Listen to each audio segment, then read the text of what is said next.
পশ্চিমবঙ্গ নামটা শুনলেই চোখের সামনে ভেসে ওঠে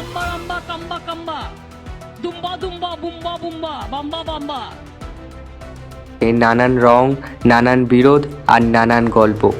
এই রাজ্যের একদিকে কবিতা সংস্কৃতির জন্মভূমি, আবার অন্যদিকে প্রতিবাদ, রাজনীতি ও পরিবর্তনের ইতিহাসে ভরপুর। আজকের আমরা জানবো পশ্চিমবঙ্গের ঠিক কোথায় দাঁড়িয়ে আছে এখন, আর সামনে ভোটের কার ভবিষ্যৎ উজ্জ্বল, তৃণমূল নাকি বিজেপি, আর কেনই বা ভারতের মধ্যে পশ্চিমবঙ্গ এত পিছিয়ে আছে। ধীরে ধীরে পশ্চিমবঙ্গ থেকে সমস্ত কোম্পানি কেন উঠে চলেছে, আজকে সম্পূর্ণ বলবো এই ভিডিওতে বিস্তারিত। বড় বড় কথা বলছে যারা শিল্প হয়নি, শিল্প হয়নি, শিল্প মানে কি? মুখ ভরা গল্প। শিল্পটা কি? ক্ষুদ্র শিল্প গড়ে ওঠে, ক্ষুদ্র শিল্প থেকে মানুষের সঞ্চয় হয়। ক্ষুদ্র শিল্পই মনে রাখবেন বাণিজ্য বসতলক্ষ্মী, এটাই বাংলার হেরিটেজ, ট্র্যাডিশন। এমএসএমইতে বাংলা আজকে number 1, we are proud of that. ভালো দেখবেন অবশ্যই ভিডিওটি। বাংলা শুধু একটা রাজ্য নয়, এটা একটা সাংস্কৃতিক ভূখণ্ড। উত্তরবঙ্গের পাহাড়ি দার্জিলিং থেকে শুরু করে দক্ষিণের সুন্দরবন, এই রাজ্যের ভৌগোলিক বৈচিত্র্য তার মানুষকেও আলাদা করে তুলেছে। উত্তরবঙ্গ যেখানে চা বাগান, নেপালি ও রাজবংশী সংস্কৃতি একসঙ্গে মিশেছে। দক্ষিণবঙ্গ যেখানে গঙ্গার বদ্বীপ, কৃষি আর নদীপথ জীবনের ছন্দ তৈরি করেছে। মধ্যবঙ্গ যেখানে শিল্প, শিক্ষা ও রাজনৈতিক ইতিহাসের গভীর ছাপ। এই ভূগোল শুধু মাটি নয়, এটা মানুষের মানসিকতার প্রতিফলন। উত্তরের মানুষ উন্নয়নের অভাব নিয়ে ক্ষুব্ধ, দক্ষিণের মানুষ পরিবেশ ও কর্মসংস্থান চিন্তায় ব্যস্ত, আর কলকাতাবাসী এখন রাজনীতি ও বাস্তবতার মাঝে দোলামল। বাংলা মানেই রাজনীতি, বাংলা মানেই চাকরি নেই, বাংলা মানেই শুধু মিছিল। এইসব ধারণা আজও বাকি ভারতের অনেকেরই মনে গেঁথে আছে, কিন্তু বাস্তব ছবিটা অনেক বেশি জটিল এবং সূক্ষ্ম। বাংলা সমাজে এখন শিক্ষিত তরুণদের নতুন প্রজন্ম গড়ে উঠেছে, যারা রাজনীতি বোঝে, প্রশ্ন করতে শেখে এবং নিজের ভবিষ্যৎ করার চেষ্টায় আছে। তারা বাইরে যাচ্ছে ঠিকই, কিন্তু সঙ্গে নিয়ে যাচ্ছে বাংলা চিন্তা, বাংলা ভাষা আর এই বাংলা মাটির সংস্কৃতি। বাংলা হয়তো এখনও সবার থেকে এগিয়ে নয়, কিন্তু ভাবনা আর আলোচনায় বাংলা এখনও দেশের সবার আগে। যে রাজ্যে রাজনীতির মানেই নাটক, সংঘাত আর আবেগ, সেই বাংলা এখন কেন্দ্রবিন্দুতে দুটি নাম, মমতা বন্দ্যোপাধ্যায় এবং শুভেন্দু অধিকারী। মমতা বন্দ্যোপাধ্যায়ের উত্থানের ইতিহাসের মতন একসময় কংগ্রেসের রাজনীতিতে ছোট্ট জায়গা থেকে উঠে এসে তিনি নিজে তৈরি করেন তৃণমূল কংগ্রেস, রাজ্যের সবথেকে বড় শক্তিতে পরিণত হয়েছে। 2009 থেকে 2024 এবং এই 15টি বছর তিনি পশ্চিমবঙ্গের রাজনীতিকে নিজের ছন্দে চালিয়েছেন। তার রাজনীতির মূল মন্ত্র মা মাটি মানুষ, এই তিনটি শব্দ এখন বাংলার ভোটারদের মনে আলোড়িত। নারীদের জন্য তার প্রকল্প লক্ষ্মীর ভাণ্ডার, কন্যাশ্রী, রূপশ্রী অনেক নারীকেই অর্থনৈতিকভাবে স্বাধীন করেছে। রাস্তা, আলো, গ্রামীণ অবকাঠামো আর আইন শৃঙ্খলাও দৃশ্যমান উন্নতি হয়েছে। কিন্তু সমালোচকরা বলেন দিদি উন্নয়ন যতটা বাস্তব তার চেয়েও বেশি প্রচার, কারণ এখনও বেকারত্বের হার দেশের মধ্যে অন্যতম বেশি, শিল্পায়তন প্রায় স্থগিত, আর দুর্নীতির অভিযোগ দলের ভিতরে ফাটল দেখা দিয়েছে। অন্যদিকে শুভেন্দু অধিকারী একসময় মমতার সঙ্গী ছিলেন, এখন বড় প্রতিদ্বন্দ্বী। তার পরিবর্তন আবারও দরকার। স্লোগান বিজেপির রাজ্যের শক্তি বাড়িয়েছে। তিনি জানান গ্রামের ভোট কেমন করে টানতে হয়, জানেন মানুষের মধ্যে কিভাবে ক্ষোভকে রূপান্তর করা যায় রাজনীতির পুঁজিতে। মমতা বন্দ্যোপাধ্যায় জনপ্রিয় এখনও অবিশ্বাস্য। তিনি রাজনীতিকে একেবারেই মাটি স্তর পর্যন্ত নিয়ে গেছেন। তিনি জনতার ভাষায় কথা বলেন, মঞ্চের গানের ছন্দে হাঁটেন আর ভোটের সময় নিজের মাঠে নেমে যান। তবে 15 বছর শাসনের পর এক ধরনের অ্যান্টি ইনফ্লুয়েন্স ক্লান্তি দেখা দিয়েছে। সরকারি চাকরির দুর্নীতি, শিক্ষা নিয়োগ মামলার জট, এসএসসি এবং টেট নিয়ে অসন্তোষ, এইসব মানুষের ক্ষুব্ধ করেছে। তবুও দিদির বিপক্ষে বিপুল মুখ এখন সম্পূর্ণ প্রতিষ্ঠিত নয়।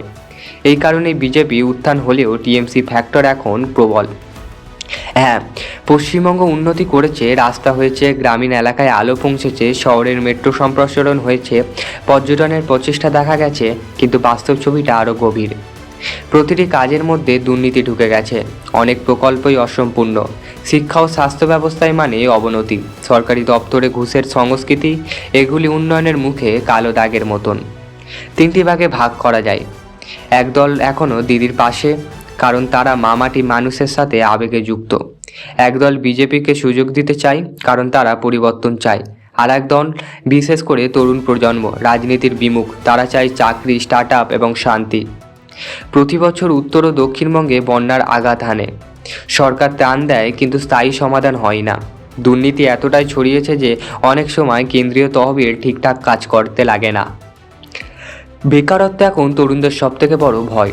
কলকাতা থেকে ছোট শহর, সবাই বলছে কাজ কই।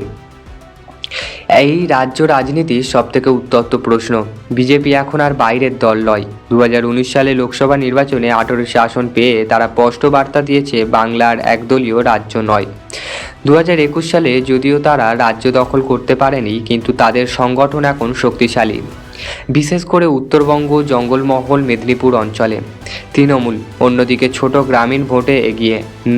নারীদের ভোট, সংখ্যালঘুদের ভোট আর সরকারি প্রকল্পের সুবিধাভোগীরা এখনও দিদির সবথেকে বড় সমর্থক। 2025 এবং 26 সালে ভোটারদের প্রেক্ষাপটে দেখা যাচ্ছে বিজেপি শহরও তরুণ ভোট বেড়েছে। টিএমসি গ্রাম ও মহিলাদের ভোট মজবুত হয়েছে। লেফট এবং কংগ্রেস ধীরে ধীরে প্রাসঙ্গিকতা হারাচ্ছে। বর্তমানে রাজনৈতিক অবস্থার উপর ভিত্তি করে অনুমান করা যায়, যদি দুর্নীতির ইস্যু বাড়ে তাহলে বিজেপি প্রায় 30 থেকে 35% ভোট পেতে পারে। যদি মমতা সরকার নারীদের উন্নয়নমূলক প্রকল্পে জোর রাখে তবে টিএমসি 45% পর্যন্ত ভোট ধরে রাখতে পারে। তবে আসল লড়াই হবে 10% সুইচিং ভোটারদের হাতে, যারা প্রতিবার ভোটের আগে সিদ্ধান্ত নেয়। বাংলা এখন নতুন অদ্ভুত মোড়ে দাঁড়িয়েছে। রাজনীতি যেমন উত্তপ্ত, তেমনি মানুষ ক্রমশ বাস্তববাদী হচ্ছে। তারা বুঝতে পারছে উন্নয়ন শুধু রাস্তা নয়, একটা কাজ, স্বচ্ছতা আর শিক্ষার মান। ভবিষ্যতে বাংলা কেমন হবে সেটা নির্ভর করছে এই নতুন প্রজন্মের ওপর, যারা রাজনীতি বোঝে কিন্তু অন্ধভক্ত নয়, যারা পরিবর্তন চায় কিন্তু স্থিতিশীলতাও মূল নয়। আমি এতদূর পর্যন্ত যা বললাম রাজনৈতিক দলগুলোর ব্যাপারে, এতক্ষণে আপনারা ঠিক করে ফেলেছেন কে জিততে পারে আমার থাম্বনেলের প্রথম অংশ দেখেই। এতক্ষণে তোমরা মনের মতন ঠিক করে ফেলেছো যে কে জিতবে পরের ইলেকশানে। ওয়েস্ট বেঙ্গল অফ বিগিনার্স এই সিরিজে শুরু হয়েছিল একটাই প্রশ্ন, বাংলা আসলে কি চাই। 1000 টাকা জোগাড় করে একটা কেটলি কিনুন আর কয়েকটা মাটির ভাঁড় নিন, সাথে কিছু বিস্কুট নিন। আস্তে আস্তে বাড়বে। প্রথম দিন আপনি বিস্কুট নিলেন প্রথম সপ্তাহে, তারপরে সপ্তাহে মাকে বললেন মা একটু ঘুগনি তৈরি করে দাও। তারপরে সপ্তাহে একটু তেলে ভাজা করলেন। একটা টুল আর একটা টেবিল নিয়ে বসলেন। এই তো পুজো আসছে সামনে, দেখবেন লোককে দিয়ে কুলোতে পারবেন না। আজকাল এত বিক্রি আছে, কিন্তু একটু খেটে খেতে হবে। দেখুন, শরীরের নাম মহাশয়, যা সহিবে তাহা সয়। আজ এই ফাইনাল পর্বে সেই উত্তরটা কিছুটা পরিষ্কার। বাংলা চাই উন্নয়ন, কিন্তু নিজের মর্যাদা হারিয়ে নয়। বাংলা চাই কাজ, কিন্তু সংস্কৃতি হারিয়ে নয়। আর বাংলা চাই শান্তি, কিন্তু আওয়াজের রাজনীতি ছেড়ে নয়। রাজনীতি যেই করুক, বাংলার মানুষ এখন একটাই কথা বলছে, আমরা আর পেছনে ফিরতে চাই না। টিএমসি 34 থেকে 46% নারী, গ্রাম, সংখ্যালঘু ভোট। বিজেপি 37 থেকে 40% সহ তরুণ ও মধ্যবিত্ত ভোট। আর আদার্স, কংগ্রেস 10 থেকে 12% কিছু ঐতিহ্যগত ভোট ব্যাংক। দল সম্ভাব্য ভোট শতাংশ প্রধান শক্তি। তাই এই মুহূর্তে পূর্বাভাস টিএমসি সামান্য এগিয়ে, কিন্তু বিজেপি প্রবল চ্যালেঞ্জার। আগামী 1 বছরের মধ্যে ছোট ভুল বড় পরিবর্তনের কারণ হতে পারে। এই সিরিজ শুধু রাজনীতি নয়, এটা এক মানসিক যাত্রা।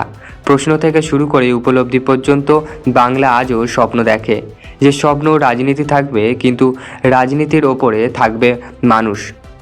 আশা করব এই সিরিজ তোমাদের অনুপ্রাণিত করবে পশ্চিমবঙ্গের হাল অবস্থা জানতে, এবং আমাদের এই রকম ভিডিও দেখার জন্য সাবস্ক্রাইব করতে ভুলবে।